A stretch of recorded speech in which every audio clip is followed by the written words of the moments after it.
네, 안녕하십니까. 오늘은 5월 28일 일요일 성령강림 대축일입니다. 성령강림 대축일. 성령강림 대축일 일독서는 사도행전 2장 오순절에 사도들이 모두 한자리에 모인 자리에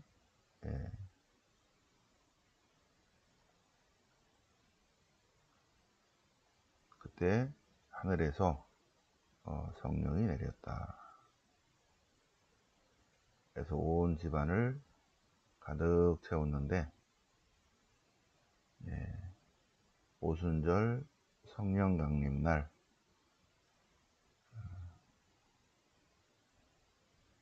오순절 성령강림 그 방은 최후의 만찬 방하고 같은 방입니다. 거기에서 시나이산의 계약갱신식을 기억하고 기념하는 그때 성령이 내리면서 전 세계 언어로 주님을 고백했다. 주님이야말로 이스라엘의 임금님이시다. 주인님이시다. 이 것을 저마다 각 지방말로 듣고 있었다. 성령강림입니다. 시편 104편은 주님께서 당신의 숨, 당신의 영, 당신의 어를 보내신다. 어를 거두어 가면 다 먼지로 돌아가고 당신의 숨, 당신의 당신의 영을 보내시면 오누리가 새로워지고 새 창조가 이루어진다. 시편 104편입니다. 시편 104편. 제2독서는 고린도 1서 12장, 고린도 1서 11, 12, 13. 11장에서는 최후의 만찬, 12장 성령에 대해서, 13장 사랑에 대해서, 15장 부활에 대해서, 11, 12, 13, 15 굉장히 중요하죠.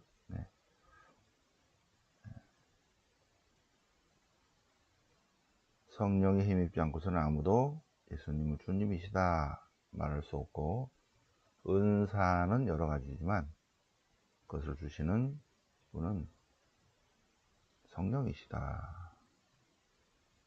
오늘 복음은 요한복음 20장, 부활하신 예수님께서 이제 제 아들을 파견하시면서 사명을 주십니다. 그러시면서 성령을 주십니다. 성령을 받아라. 평화를 주시고, 그리고 성령을 주시고, 죄를 용서할 수 있는 인너 프리덤, 내적인 자유를 주십니다. 자, 성경 본문 보실까요? 자, 사도행전 2장 성령강림. 오순절이 되었을 때, 오순절은 파스카 축제 50일 후에 지내는 주간절입니다.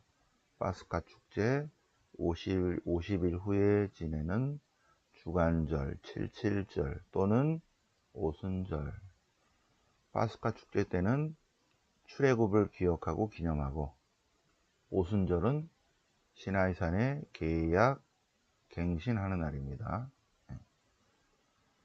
유대인들의 3대 축제는 1번 파스카 축제, 2번 오순절 축제, 3번 초막절 축제예요.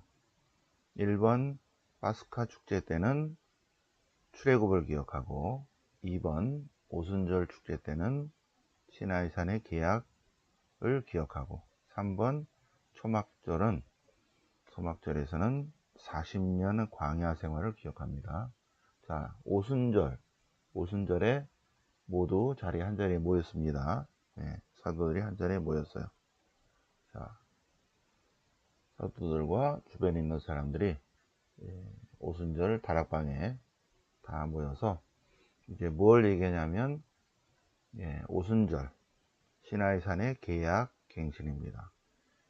시나이산의 주님이야말로 이스라엘의 주님이십니다. 왜? 시나이산에서 계약을 맺었거든요. 시나이산의 계약의 주님은 이스라엘의 주인님이십니다.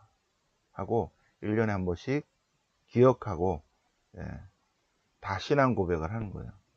그래서 오순절에 다 모여서 파스카 축제 지내고 오순절에 다 모여서 유대인들의 축제를 지내야 되니까 다 모여서 이스라엘의 하느님, 출애굽의 하느님, 시나이산의 계약의 하느님, 구약의 하느님은 우리의 주인님이십니다. 주님이십니다. 퀴리오스. 주인이십니다. 주님이십니다. 하느님이십니다. 라고 하려고 했더니 갑자기 하늘에서 바람 부는 소리가 나고 그래서 그 하늘에서 내려온 것이 온 집안을 가득 채웠는데 불꽃 모양의 혀들이 나타나서 각 사람 위에 내렸습니다. 그래서 그러자 뭔가 확 내렸어요. 그러자 모두 성령으로 가득 차. 성령께서 주시는 표현이 있는 대로 서로 다른 언어로 말을 했다. 근데 듣는 사람이 다 자기 나라 말로, 자기 지방 말로 듣고 있다는 거죠. 전 세계의 언어로. 이쪽 지역이 그 당시 전 세계라고 보는 거예요. 전 세계의 언어로 같은 신앙을 고백하고 있다. 뭘 얘기한다? 예수 그리스도가 주님이시다. 예수 그리스도가 주님이시다. 예수님이야말로 주님이시다 하고 고백하고 있다는 거죠. 그래서 깜짝 놀랐죠, 그죠? 이게 어떻게 된 일인가? 그러자 베드로가 11 사도와 함께 일어나서 요엘서에 관한 얘기입니다. 요엘 예언자를 통해서 주님께서 그날이 오면 모든 사람에게 주님께서 당신의 영을 부어주리라. 그래서 모든 사람이 다 주님의 영을 받고 모든 사람이 다 예언하리라. 그날 주님의 이름을 부르는 자는 모두 구원받으리라. 요엘서입니다. 마이너스 400년 요엘서. 자, 초대교회 공동체 기왕 나온 김에 볼까요? 초대교회 공동체 생활입니다. 첫 신자 공동체 생활 7가지 특징이 있다고 그랬죠. 1번 사도들의 가르침, 그 다음에 형제적 친교, 빵을 떼어 나누고 기도하는 공동체였고, 그래서 많은 기적과 표징이 일어났고 호감을 샀고 신자 수가 점점 늘었다. 초대교회 공동체의 복음적 삶입니다.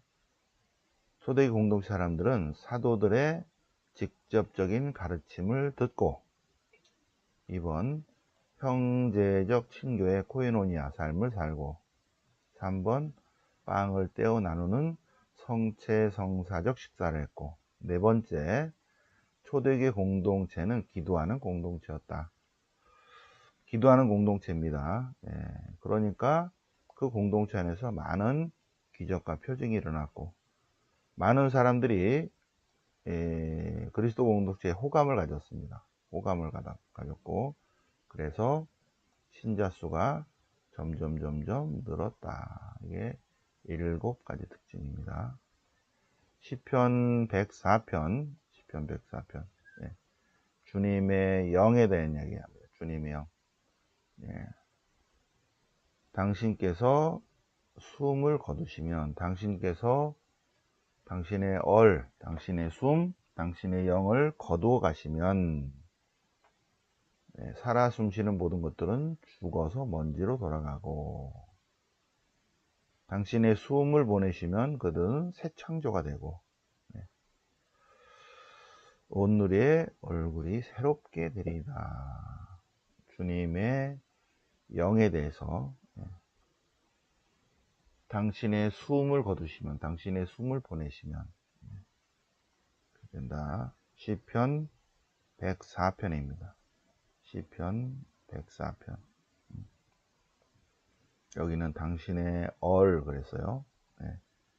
주님, 당신의 얼을 거두시면 그들은 숨져버리고 뒤끌로 돌아가고, 당신의 얼을 보내시면 새 창조가 되고 온 누리가 새롭게 되리라. 성령입니다. 성령. 자, 고린도일서 12장이죠.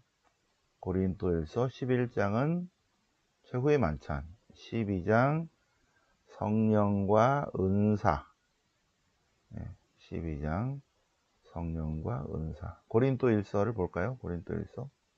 자, 고린도일서 보겠습니다. 고린도일서는 3차 선교행을 다시 한번 가보겠습니다. 3차 선교행. 안티오키아를 출발해서 타르수스, 그 다음에 데르베, 리스트라, 이코니온, 피시디아의 안티오키아, 그리고 앙키라를 갔다가 교회를 쭉 돌아보고, 그리고 어디로 가냐면 에페소에 머뭅니다. 에페소에 머무르는데, 이쪽에 있던 신자들이 쫓아와서 바오로 사도는 사도가 아니래요. 그러니까 쭈구리, 그래서 이쪽으로 편지를 보냅니다. 첫 번째 편지는 고린도에서 데살로니가인들에게 보낸 편지를 쓰고, 두 번째 편지는 이쪽 지역의 사람들에게 쭈구리 바오로가 사도가 아니라고 하면서 보낸 편지가 갈라티아서입니다. 갈라티아 지방, 북부 갈라티아 지방에 보낸 편지. 세 번째가 욜로 보내요. 욜로. 무슨 편지? 고린토 일서. 네 통의 편지를 보냈는데, 첫 번째 편지는 잃어버려요. 분실. 두 번째 편지가 지금 우리가 보는 고린토 일서. 세 번째 편지는 여기서 쓰고, 네 번째 편지는 필리피에서 씁니다. 그것이 세 번째 편지, 네 번째 편지가 합쳐져서 고린토 2서가 됩니다. 그리고 순서가 바뀌어서 들어가죠. 자, 고린토 1서, 에페소에서 고린토인들에게 보낸 두 번째 편지가 이제 1서가 됐다고 그랬죠. 12장에서 한 분이신 성령과 여러 가지 은사에 관해서 얘기합니다. 주님의 성령의 도우심을 받지 않고서는 예수님을 주님이시다라고 할 수 없다. 예수님을 주님이시다라고 신앙 고백하는 사람은 성령을 받은 사람이다. 성령의 은총은 여러 가지지만 주시는 분은 같은 성령이시다. 이 모든 것들은 한 분이신 같은 성령께서 일으키신다. 은사가 여러 가지가 쭉 나오죠. 그죠? 그분께서는 당신이 원하시는 대로 성령의 은사를 따로따로 나누어 주신다. 은사는 봉사를 위해서 주어진다. 은사는 봉사를 위해서. 모두 한 성령을 받았다.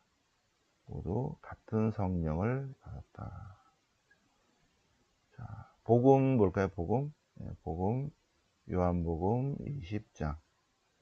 요한복음은 20장까지예요. 21장은 부록입니다. 나중에 덧붙였어요. 요한복음은 20장까지.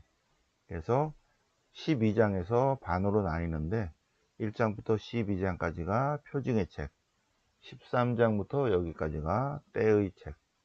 13장에서 예수님께서 제 아들의 발을 씻으시죠. 최후의 만찬 때. 13장에서 13, 14, 15, 16, 17 계속 한자리에서 최후의 만찬 그 자리에서 오늘 성령 강림 내린 그 오순절 성령 가는 그 방에서 그 전에 53일 전에 목요일 날 밤에 예수님께서 제 아들의 발을 씌우시고 그날 밤에 쭉 말씀하셔요. 고별담화입니다. 13, 14, 15, 16 고별담화, 17 고별기도, 18장 예수님께서 붙잡히시고 그 다음에 순환받으시고 죽으시고 묻히시고, 그리고 20장 부활에 관한 얘기가 쭉 나옵니다. 부활에 관해서. 그래서 성모님께 먼저 나타나시고 인사하시고, 두 번째로 마리아 mag달레나에게 나타나십니다. 마리아 mag달레나에게. 그리고 제자들에게 나타나셔서 사명을 주십니다. 사명을. 부활하신 예수님께 나타나셔서 세 가지를 주시는데, 1번 당신의 평화를 주시고, 2번 당신의 성령을 주시고, 3번 내적 프리덤, 특히 죄를 용서할 수 있는 인너 프리덤, 내적 자유를 주신다. 용서. 인간은 용서할 수 없어요.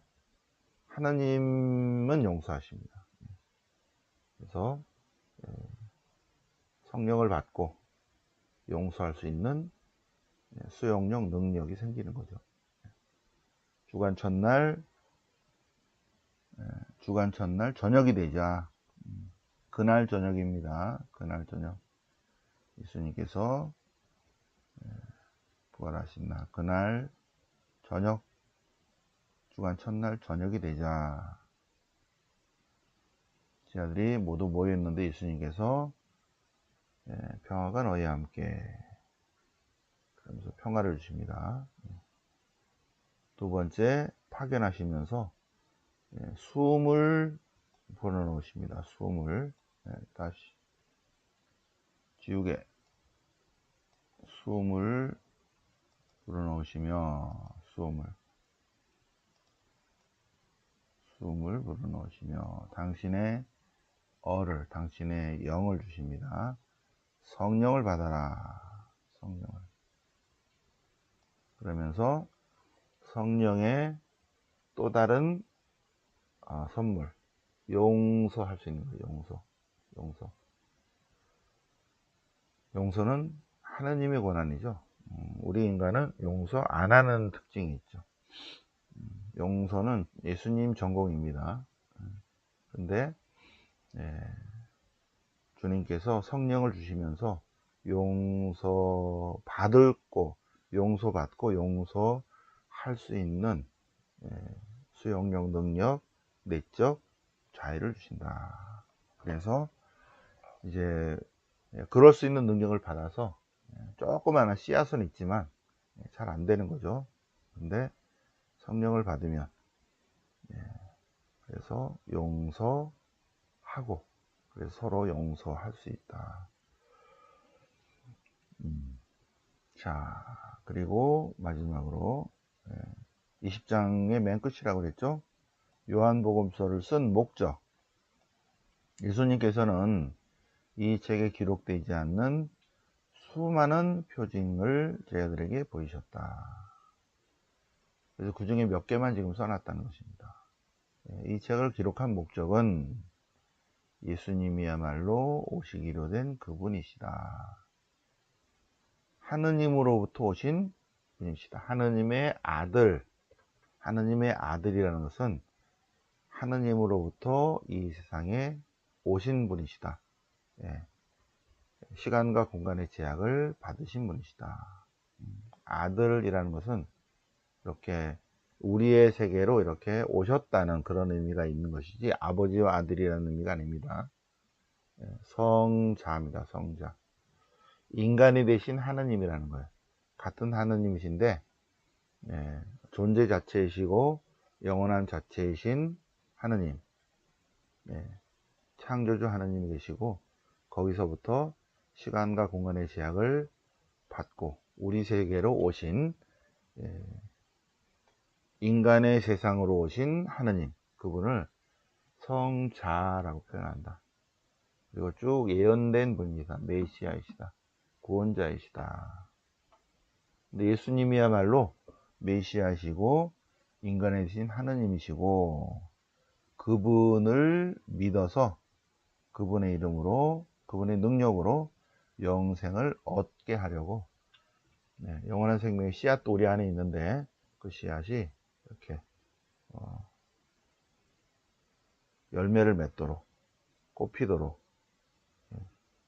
우리가 그거를 받아들이고 그분을 믿을 때 영원한 생명이 시작되는 것입니다. 이것이 요한복음을 쓴 목적이다. 자, 예수님께서 오늘 복음 부활하신 주님께서 저희들에게 나타나셔서 세 가지 주십니다. 당신의 평화를 주시고 이 평화는 밑바탕에 영생이 깔려 있습니다. 두 번째 성령을 주시고 세 번째 용서할 수 있는 능력을 주신다. 자, 오늘 성령 강림 대축일을 맞아서 사도행전 2장, 고린도 1서 12장, 그리고 요한복음 같이 묵상해 보셨습니다.